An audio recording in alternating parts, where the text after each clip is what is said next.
Silakan duduk Bapak Ibu, saudara yang dikasih Tuhan. Shalom, puji nama Tuhan. Saya bersyukur kepada Tuhan kalau hari ini kita boleh bersama-sama berada di dalam rumah Tuhan. Amin. Ada firman Tuhan mengatakan lebih baik satu hari di pelataranmu daripada 1000 hari berada di tempat lain. Bukan berarti di tempat lain bukan gak boleh. Boleh.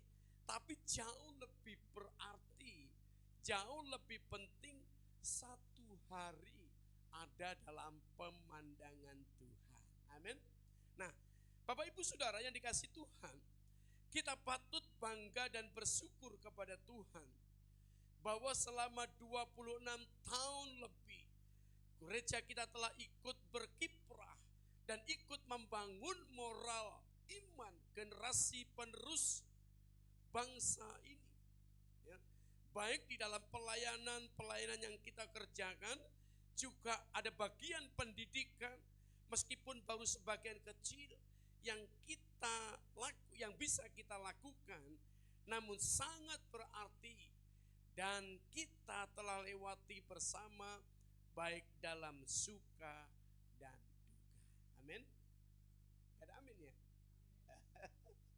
Nah saudara, merespon dari tema HUT GPI Mawar pada tanggal 20 Juli yang lalu, ya 3 minggu yang lalu, tentang bagaimana kita hidup dalam kebenaran yang terambil dari Matius pasal yang kelima ayat yang ke-20. Di sana dikatakan, maka aku berkata kepadamu, jika hidup keagamaanmu tidak lebih benar daripada hidup keagamaan ahli-ahli Taurat dan orang-orang Farisi, sesungguhnya kamu tidak akan masuk ke dalam kerajaan sorga.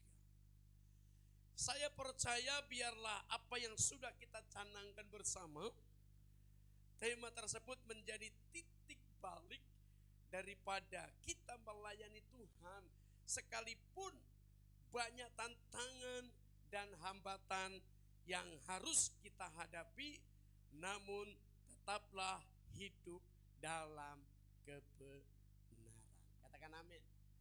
Nah pagi hari ini saya akan menyambung dari apa yang sudah kita canangkan dalam khotbah daripada HUT GPI Mawar pada waktu itu. Saya melihat saudara, ada satu kalimat yang luar biasa yang perlu kita pahami dalam kehidupan kita, yaitu tentang bagaimana kita kuat di dalam Tuhan sekalipun banyak tantangan. Namanya hidup pasti kita selalu ketemu dengan tantangan, dengan pergumulan, dengan masalah. Namun sebetulnya bukan membuat kita itu agar menjadi lemah, tapi bagaimana Tuhan membawa kita agar kita tetap menjadi kuat. Katakan menjadi kuat. Sekalipun ada banyak tantangan dan hambatan. Yuk kita lihat saudara. Kita perhatikan Alkitab kita, Efesus pasal yang ke-6 ayat yang ke-10. Tolong ditampilkan. Efesus pasal 6 ayat yang ke-10. Yuk kita baca sama-sama. Kalau sudah ketemu saya jemput untuk kita baca sama-sama. 2, 3. Akhirnya hendaklah kamu kuat di dalam Tuhan, di dalam kekuatan kuasanya. Bapak Ibu Saudaraku yang dikasih Tuhan, melalui bagian ayat ini Rasul Paulus ingin mengingatkan kepada para pembacanya, yaitu surat yang dikirimkan di Efesus kepada umat Tuhan yang ada di sana, agar umat Tuhan yang ada di Efesus itu adalah menjaga kesehatan rohani. Ya. Menjaga kesehatan rohani. Mengapa demikian? Karena dunia ini sebenarnya adalah medan peperangan. Katakan, dunia ini medan peperangan. Jadi kalau dunia ini adalah medan peperangan, bukan kita sebagai umat Tuhan santai-santai, ya udah. Kalau kita sadar bahwa dunia ini adalah medan peperangan, tidak membuat kita untuk menjadi santai, tapi bagaimana kita terus menjaga kesehatan rohani kita sehingga kita mengerti bahwa tempat yang dimana kita ada ini adalah tempat dimana kita bersiap sedia untuk kita melanjutkan kehidupan lewat peperangan. Saya mencatat dalam tulisan saya, dalam Efesus 6 ayat yang ke-10, kata kuat dalam bahasa Yunani itu ditulis endunamoo. Endunamoo itu sebenarnya atau memiliki pengertian meningkatkan kekuatan atau menjadi kuat atau membuat kuat. Saudara, meningkatkan kekuatan itu tidak terjadi secara spontan. Meningkatkan kekuatan itu tidak terjadi secara tiba-tiba, tapi membutuhkan bagaimana endomunamo ini kita belajar bahwa ada proses dari waktu ke waktu, dari hari ke sehari. Namanya melatih itu membutuhkan kedisiplinan, membutuhkan proses yang terus terjadi di dalam kehidupan kita. Kita perlu melatih, membiasakan diri dari hari ke hari sehingga kita menjadi kuat, tidak seketika atau secara tiba-tiba. Ya, saya kalau melihat film Shaolin, saya suka film Shaolin. Bagaimana anak-anak kecil dilatih sedemikian rupa untuk mereka menjadi petarung-petarung yang handal, petarung-petarung yang hebat. Itu dimulai dari sejak kecil. Ngambil air di sungai, dari kaleng yang kecil, naik ke atas gunung. Mulai badannya menjadi besar, terus mulai kalengnya yang lebih besar, terus dibawa naik lagi.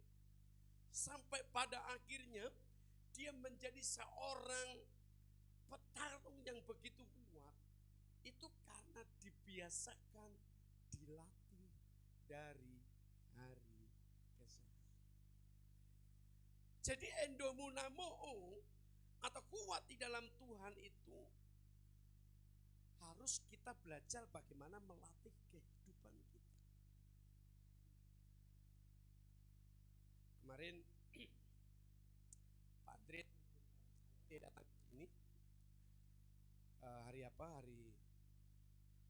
pas saya lagi pergi. Dia bilang begini, Pak,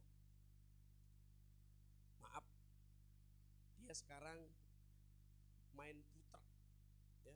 Jadi dia bawa truk yang isi makanan, parkir di mana-mana, disewa. Tapi sebelumnya dia berkata sama saya bisa buat banyak hal dalam kehidupan ini. Mulai dari bikin cilok, mulai bikin macam-macam panganan. Dan sekarang dia sedang pegang putruk. Kemarin di Gelora Bung Karno, sebelumnya di Sunter ada perkawinan, sebelumnya di PIK di mana-mana. Saya kadang-kala berpikir begini, kenapa dia bisa begitu banyak belajar banyak hal? Apa yang membuat dia bisa belajar banyak hal? Ternyata melatih diri, membiasakan untuk belajar banyak hal itu akan membuat dia menjadi tahan sekalipun di tengah goncangan yang ada.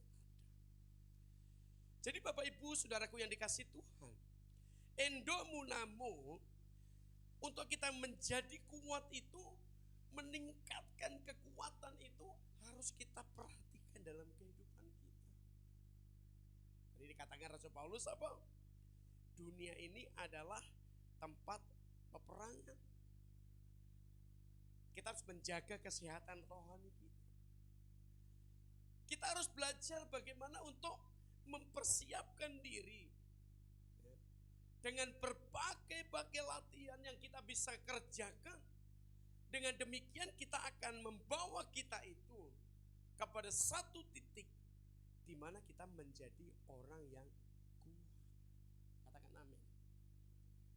Ini penting untuk kita mengerti dan pahami, sehingga kerinduan Tuhan seperti yang ditulis dalam Efesus pasal 6 ayat 10 itu adalah bagaimana kita menjadi kuat. Saudara perhatikan dari ayat-ayat sebelumnya kalau saya ditampilkan. Rasul Paulus ingin setelah dia memberikan pengajaran kepada umat-umat Tuhan yang ada di Efesus, dia berkata pada akhirnya hendaklah kamu kuat di dalam kekuatan kuasa-Nya. Kita bukan Superman. Ya. Kita kadang-kadang masih bisa lemah. Ya. Masih bisa lemah. Namanya fisik kita ini kan terbatas. Kita bisa kecewa, bisa lemah. Tapi mari kita bangun kesehatan rohani kita. Ya, kita terus bangun iman kita. Kita bangun terus sehingga lewat hidup kita nama Tuhan dimuliakan kalau hidup kita menjadi kuat di dalam Tuhan. Yang kedua, saudara,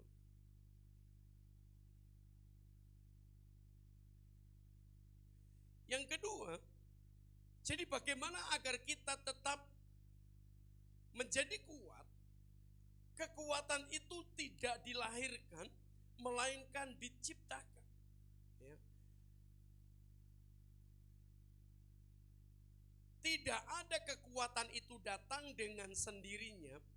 Semuanya itu harus dilatih, dibentuk, diciptakan. Dikasih contoh seorang bayi yang diberi makan dan diberi susu. Diberi makan, diberi susu tiap hari itu baik. Tetapi jika tidak dilatih untuk berkembang urat-uratnya, otot-ototnya, cuma menjadi anak yang bertumbuh, tapi tidak tahan, tidak bisa membentuk dirinya menjadi orang yang bertumbuh secara fisik, secara kuat. Bertumbuh secara fisik karena dikasih makan, dikasih susu. Nah, saudara-saudara yang dikasih Tuhan, kekuatan itu tidak datang dengan sendirinya, tapi harus dilatih atau dibentuk. Ya, setiap hari kita perlu membentuk masa-masa di mana kita untuk menjadi memiliki kekuatan yang lebih baik lagi. Contohnya kita belajar mulai baca Alkitab. Siapa di sini yang masih rajin baca Alkitab? Haleluya. Siapa di sini yang sudah tidak rajin gak perlu angkat tangan. Ya. Akan melatih otot kita. Ya. Akan melatih otot kita, otot rohani kita. Semakin hari semakin kuat, bertumbuh terus. Ya, kita perlu melatih, kita perlu untuk kita terus mendisiplin diri kita agar kita terus bertumbuh dan berkembang. Ingat, fisik kita juga perlu dilatih dari hari ke hari. Masih ada olahraga di sini? Halo. Saya kalau pagi-pagi nggak sempat jalan kaki, saya berdiri aja di pinggir tembok tiang. Saya angkat kaki, saya hitung 100 kali. Pegel sudah di sini, pegel sekali. Tapi di sini juga ialah maju jantung sudah. Saya latihan aja begini. Fisik kita perlu dilatih agar menjadi sehat. Apalagi rohani kita. Bagaimana melatih rohani kita? Tadi saya katakan membaca Alkitab, beribadah. Itu kita sedang melatih rohani kita. Ya. Terus kita mengambil bagian dalam puasa. Kita berdoa buat jiwa-jiwa, berdoa buat pekerjaan Tuhan, berdoa buat pergumulan-pergumulan yang sedang dihadapi oleh umat Tuhan. Melatih kita itu, rohani kita itu menjadi kuat. Sekali lagi, tidak ada kekuatan itu dilahirkan, tidak ada, tapi dilatih. Amin. Kita punya anak, seperti yang ditulis dalam Mazmur 119,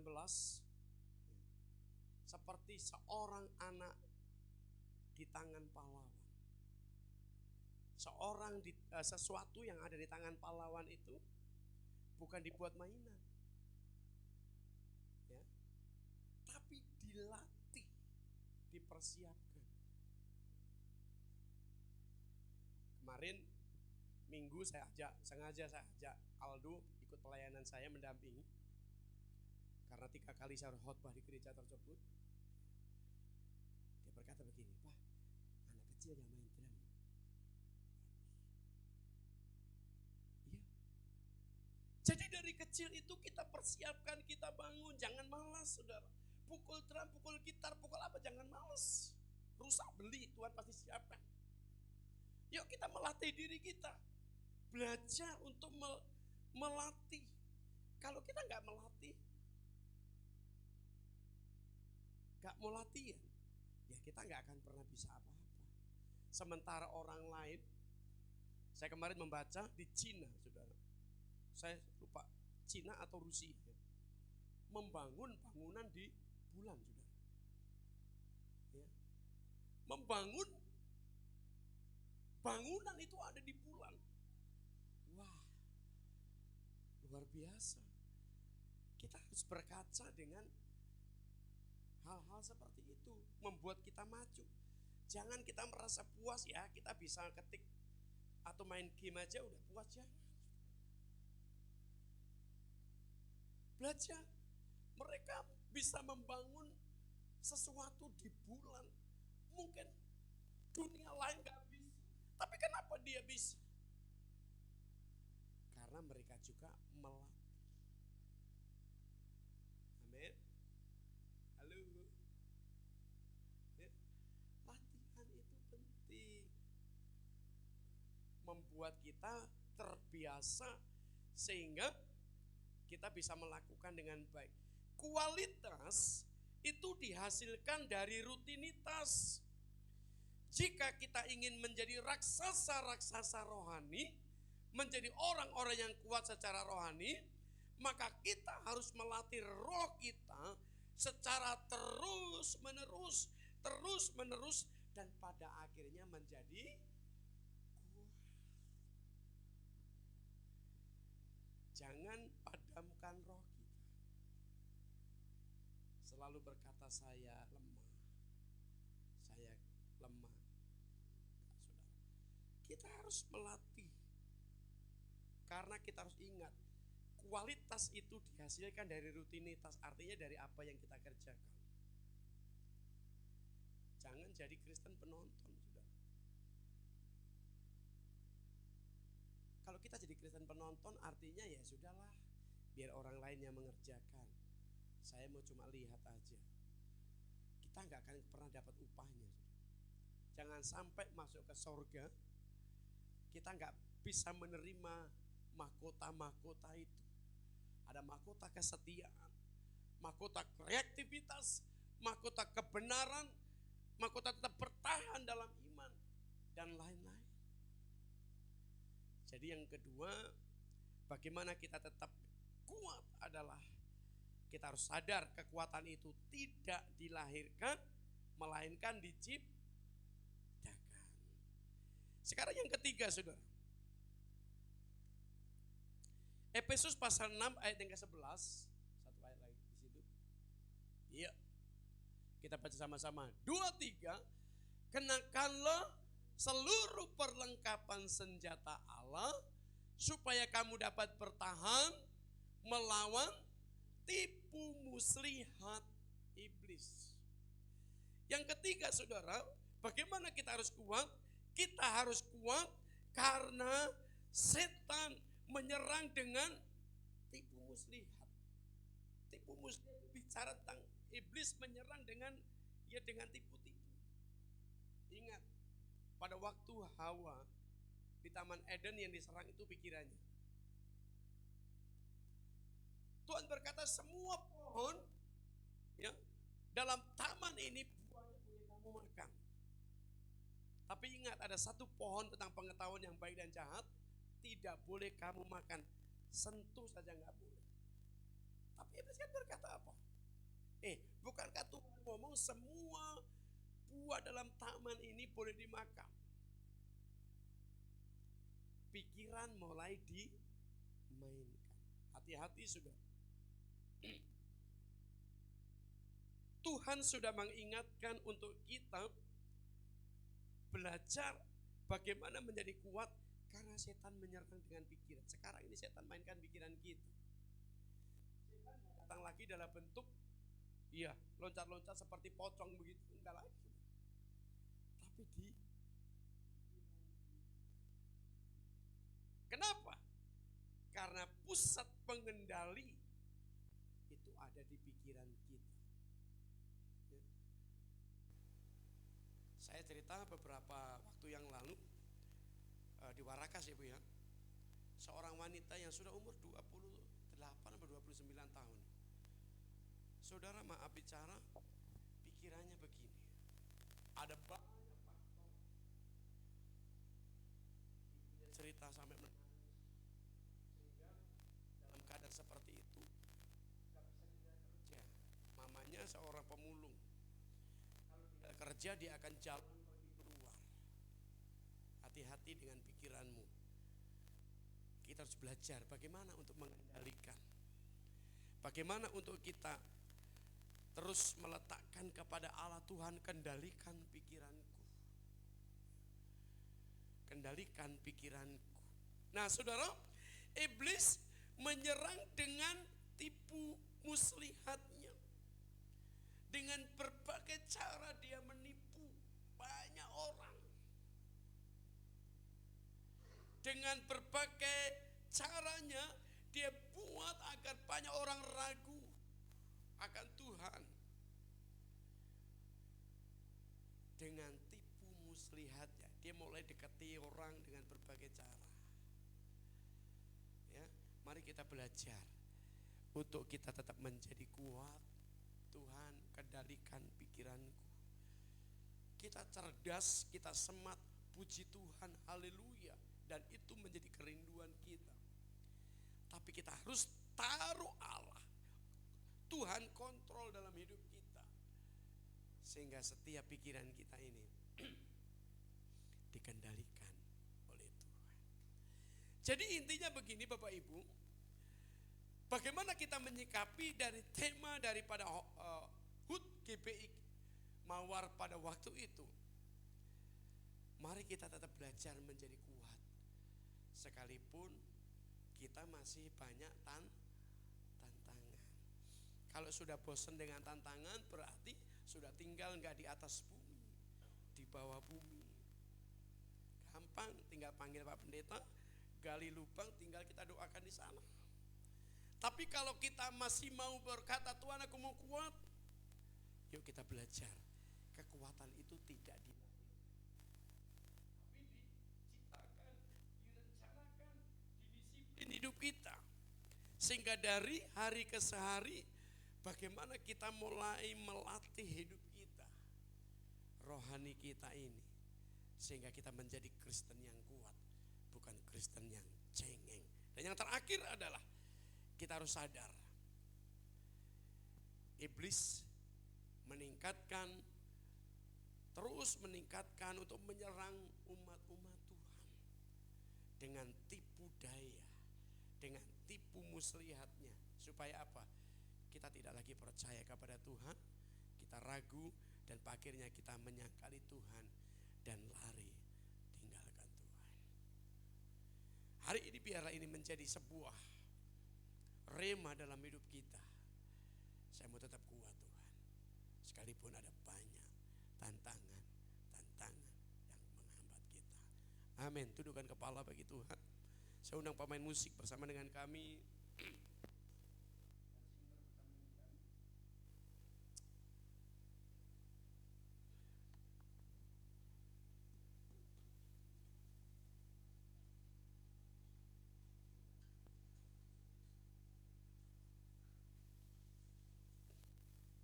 Ada satu pujian mengatakan, kuatkanlah hatimu lewati setiap persoalan.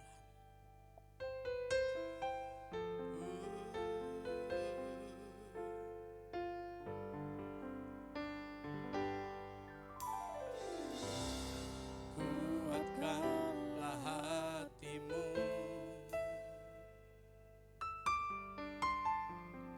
lewati setiap persoalan.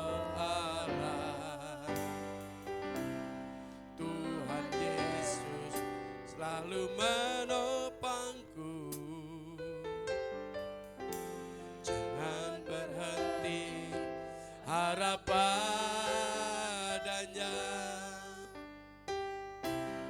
Kuatkanlah hatimu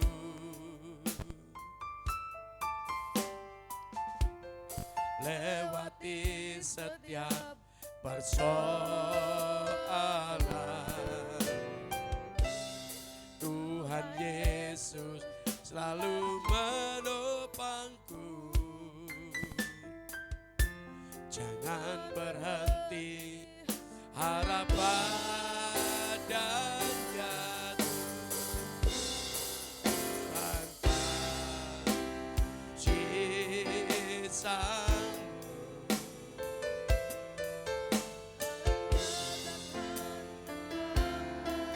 untuk mengangkatku. Tuhan pasti sanggup, percaya Dia tak tinggalkan. Coba kita berdiam diri sejenak. Apa yang seringkali membuat kita tidak kuat di dalam Tuhan?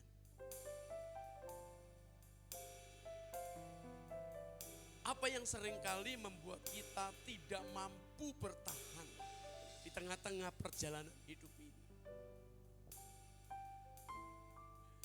Saudara, Tuhan rindu kita tetap kuat apapun yang kita hadapi hari-hari ini. Apapun yang sedang kita hadapi, percayalah Tuhan masih sanggup menolong saudara. Tuhan masih sanggup mengangkat engkau. Tidak ada kata terlambat bagi Tuhan. Asal kita mau, asal kita percaya, kuasanya sanggup untuk menolong kita. Mari kita naikkan pujian ini kembali bagi Tuhan. Seceput kita berdiri bersama-sama. Kuatkanlah hatimu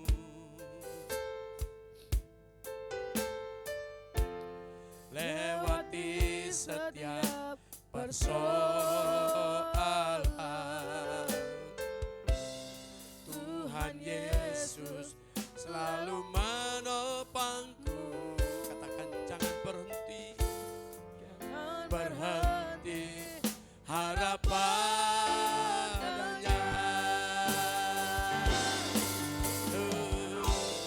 Tuhan pasti sanggup. Makasih Roh Kudus.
Terima kasih buat kasih setiamu.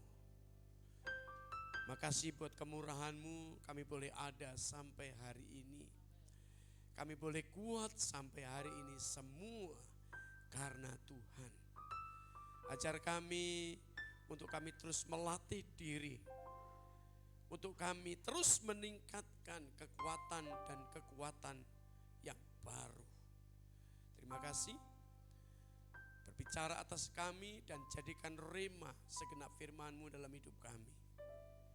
Sehingga kami menjadi seperti yang Tuhan mau. Haleluya. Saya undang untuk pelayan perjamuan boleh bersama dengan kami.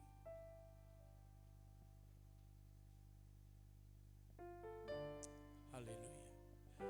Bapa, sebentar kami akan menikmati tubuh dan darah-Mu.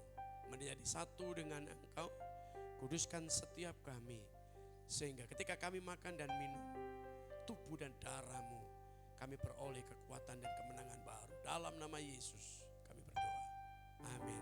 Bapak Ibu silakan duduk. Tuhan pasti sanggup, tangannya takkan terlambat untuk mengangkatmu. Tuhan pasti sanggup, percayalah, dia tak tinggalkan. Mari katakan, Tuhan pasti sanggup, tangannya takkan terlambat untuk mengangkatmu.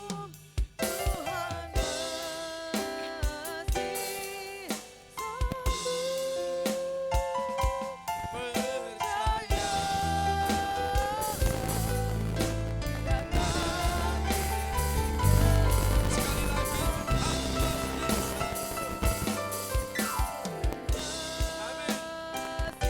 Haleluya. Tuhan, terima kasih Kau Allah yang sanggup menolong kami.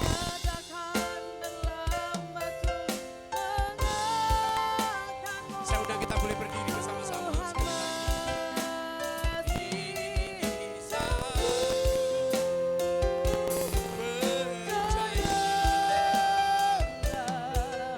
Bisa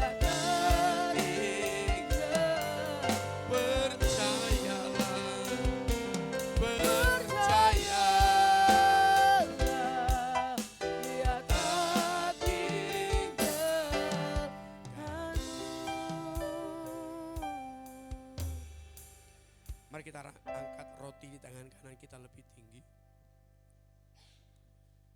Ingatlah apa yang dikerjakan oleh Tuhan Yesus di kayu salib. Semua untuk menyelamatkan kita. Dengarkan firman Tuhan.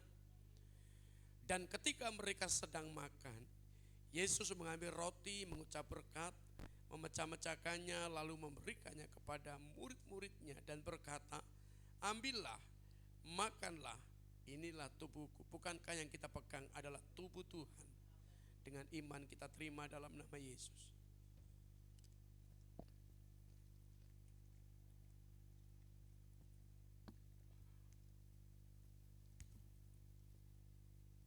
Sekarang kita alihkan cawan di tangan kanan kita. Dan dengarkan firman Tuhan. Sesudah itu ia mengambil cawan, mengucap syukur, lalu memberikannya kepada mereka dan berkata, minumlah kamu semua dari cawan ini, sebab inilah darahku, darah perjanjian yang ditumpahkan bagi banyak orang untuk pengampunan dosa. Bukankah yang kita pegang adalah darah Tuhan? Mari kita terima dengan iman dalam nama Yesus. Haleluya. Haleluya.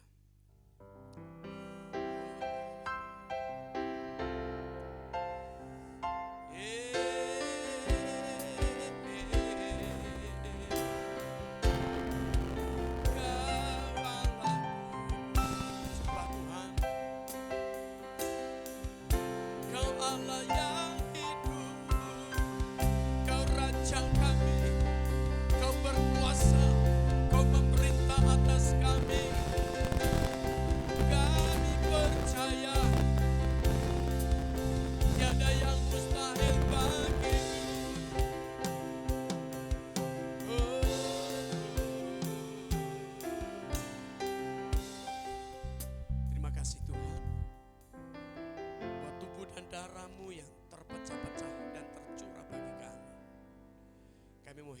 seturut dengan kehendak-Mu.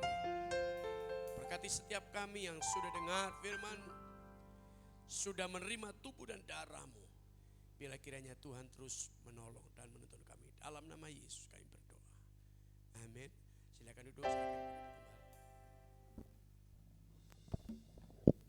kembali. Ya, puji Tuhan. Saudara, kita diingatkan oleh kebenaran firman Tuhan bahwa kita ini hidup di dunia ini, dunia yang merupakan medan peperangan. Hendaklah kita kuat-kuat di dalam Tuhan. Dan diingatkan bahwa kekuatan itu kita harus ciptakan, saudara. Bukan datang begitu saja. Harus diciptakan sehingga kita boleh dari hari ke hari dan kita semakin kuat. Baik saudara, kita akan memberikan, yaitu mengembalikan apa yang wajib bagi Tuhan. Kita bawa perpuluhan kita di hadapan Tuhan dan sekaligus kita persembahan yang kedua.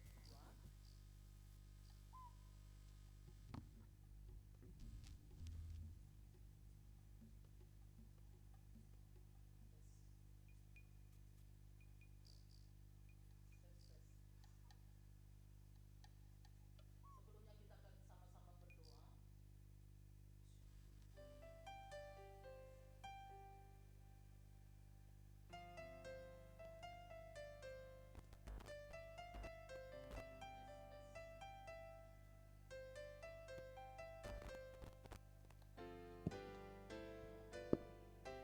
Tes. Baik, kita akan sama-sama tunduk kepala dan kita berdoa. Kembali kami bersyukur kepadamu ya Bapa di sorga. Terima kasih buat anugerah, pertolongan dan perlindunganmu dalam setiap kami umatmu yang ada di tempat ini. Engkau memberkati pekerjaan dalam rumah tangga kami, kesehatan kami, sehingga kami boleh ada bukan karena kuat dan gagah kami, tapi semua itu karena Engkau.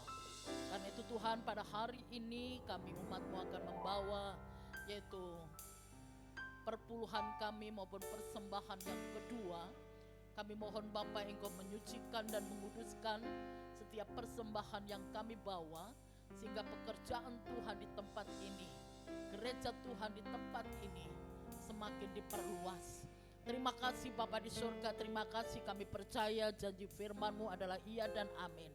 Engkau akan membuka tingkat-tingkat langit dan mencurahkan berkat-Mu atas kami semua, sehingga tidak ada umat-Mu yang kekurangan, melainkan mereka hidup di dalam kemurahan, pemeliharaan dan kelimpahan daripada Tuhan.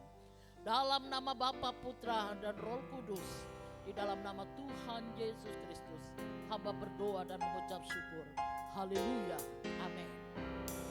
Kita akan angkat dengan satu pujian, begitu besar kasih Allah. Amin. Haleluya. Begitu besar kasih Allah pada kita, diberkatilah anak cucu kita di mana-mana. Tuhan mengubah miskin dan menjadikan kaya. Dia merendahkan dan meninggikan. Begitu besar kasih Allah pada kita. Diberkatilah anak cucu kita di mana-mana. Tuhan mengubah miskin dan menjadikan kaya. Dia merendahkan dan meninggikan juga. Berbahagialah bagi orang yang percaya, anak cucunya pasti tidak akan meminta-minta, karena Allah menggenapi firman-Nya. Tiada yang mustahil bagi orang percaya. Tiada yang mustahil. Tiada yang mustahil bagi orang percaya. Amin, amin. Tuhan memberkati kita semuanya. Kita akan dengarkan pengumuman. Kita akan melihat pengumuman, silakan.